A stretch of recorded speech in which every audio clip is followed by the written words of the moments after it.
Bonsoir. Dans cette vidéo, je vous présente la correction de l'exercice 2 de la série numéro 5. C'est un exemple d'estimation d'une proportion dans une population de taille n égale à 100 000 pour estimer la proportion P de foyers ayant un abonnement Internet. On prélève de manière exhaustive un échantillon de 100 foyers, dont 80 disposent d'un abonnement Internet. Donnez une estimation ponctuelle de P. L'estimation ponctuelle, c'est-à-dire l'estimation par un nombre ou bien une valeur. Donc l'estimation ponctuelle de la proportion P dans la population totale égale à la proportion dans l'échantillon.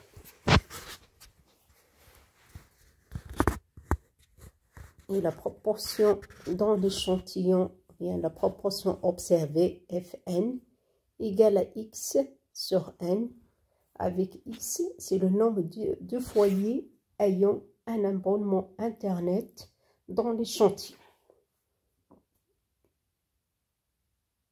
Puisque 90 foyers disposent d'un abonnement Internet parmi les 100 foyers de notre échantillon, donc la proportion 10 foyers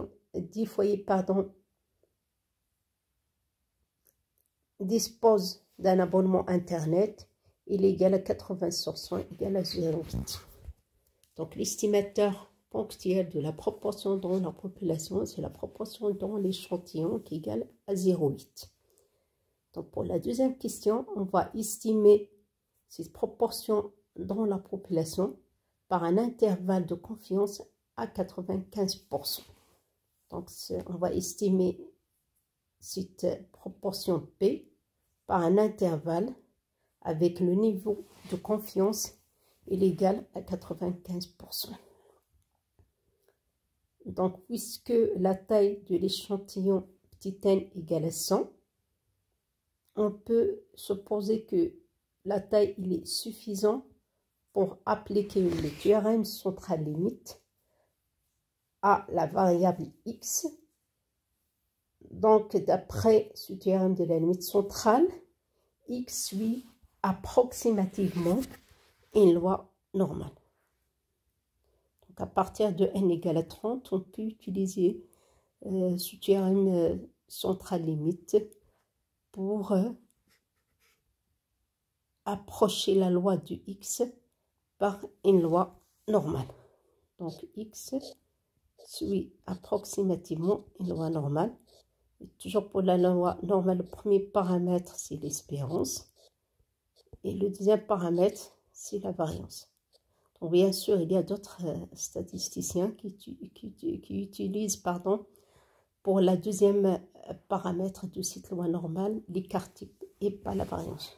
Donc pour nous, on garde toujours le deuxième paramètre de la loi normale, c'est la variance de la variable étudiée. Donc la loi de Fn qui est égale à x sur n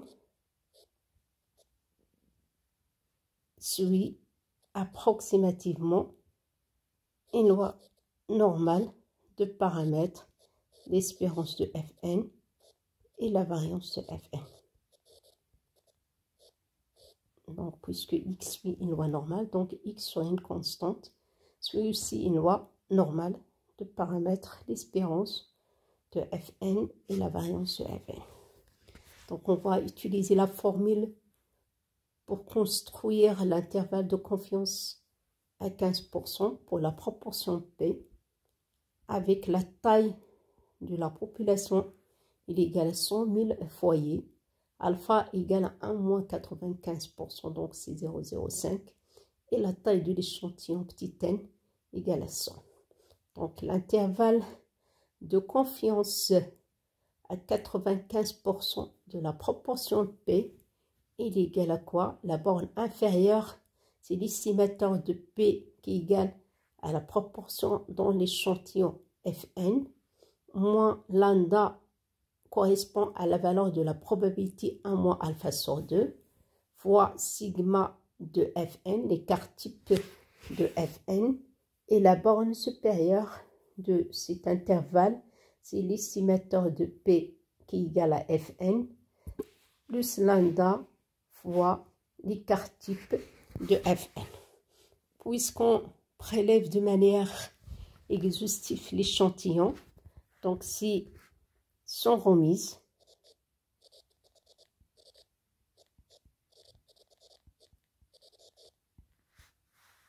alors l'écart type de Fn est égal à l'écart type dans le cas avec omise fois le coefficient d'exhaustivité, la variance déjà de Fn égale à la variance de Fn dans le cas avec omise soit le coefficient d'exhaustivité grand N moins petit n sur grand N moins 1. Donc l'écart type de Fn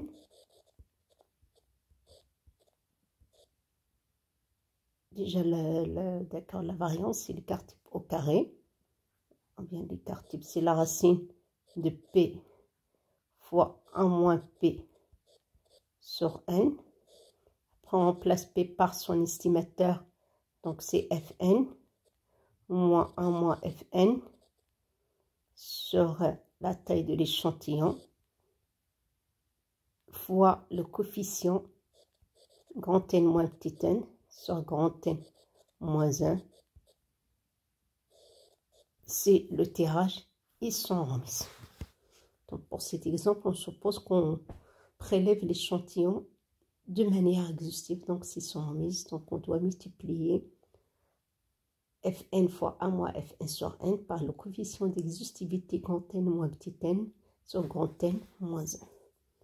Donc finalement, l'écart type de Fn il est égal à la racine carrée, Fn égale à 0,8, donc 1 moins Fn c'est 0,2, n égale à 100, grand N c'est 100 000, moins petit n 600, grand N moins 1. Donc l'intervalle de confiance de la proportion P est égal à 0,8, la valeur de Fn, moins le seuil de la loi normale correspond à la valeur de probabilité 0,975 fois l'écart type de Fn. D'accord. Et la borne supérieure de cet intervalle, c'est 0,08, la valeur de Fn, plus le seuil correspond à la valeur 0,975 de la loi normale centrée réduite, lambda, fois l'écart type de Fn. Donc bien sûr, on lit la valeur de seuil lambda sur la table de la loi normale centrée réduite, correspondante à la probabilité 0,975. Donc on a la table de la loi normale. On doit chercher cette valeur de probabilité 0,975 parmi les valeurs des probabilités de la table.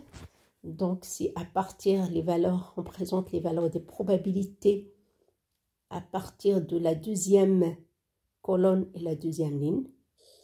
Donc, les valeurs qu'on a sur la deuxième ligne jusqu'à la dernière ligne et de la deuxième colonne jusqu'à la dernière colonne, c'est les valeurs des probabilités.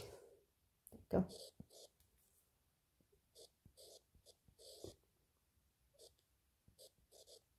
Inférieur. Avec bien sûr T suit la loi normale centrée et réduite. Sur la, ou bien T, donc ici on peut prendre comme notation T ou bien X. P de grand T inférieur à petit t. Avec grand T suit la loi normale centrée réduite. T, c'est la valeur qui est inscrite sur la première colonne et la première ligne de la table de la loi normale centrée réduite. Donc la partie entière de T et la première décimale de T, elle est inscrite sur la première colonne de la table de la loi normale centrée réduite. Et la deuxième décimale de T, elle est inscrite sur la première ligne de la table de la loi normale sont très réduites. Donc la valeur 0,975, c'est une valeur, c'est la valeur d'une probabilité. Donc on doit chercher cette valeur parmi les valeurs des probabilités de la table. Donc à l'intérieur de la table, donc déjà est-ce que cette valeur est inscrite? Donc elle est déjà inscrite. Les valeurs des probabilités sont présentées dans la table dans l'ordre croissant de la petite valeur 0,5 jusqu'à la plus grande valeur normalement égale à 1. Donc cette valeur de probabilité, elle est inscrite et la valeur de t ou bien de lambda correspondante à cette valeur de probabilité, elle est égale à quoi? Elle est égale à 1,96. Donc la partie entière, c'est 1,9. Et la deuxième décimale, c'est 0,06. Donc finalement, c'est 1,86. C'est la valeur de seuil correspond à cette valeur de probabilité 0,975. Donc on place lambda par cette valeur 1,96. Et finalement, on obtient l'intervalle de confiance suivant. C'est l'estimation par intervalle de confiance à 95% de la proportion P dans la population.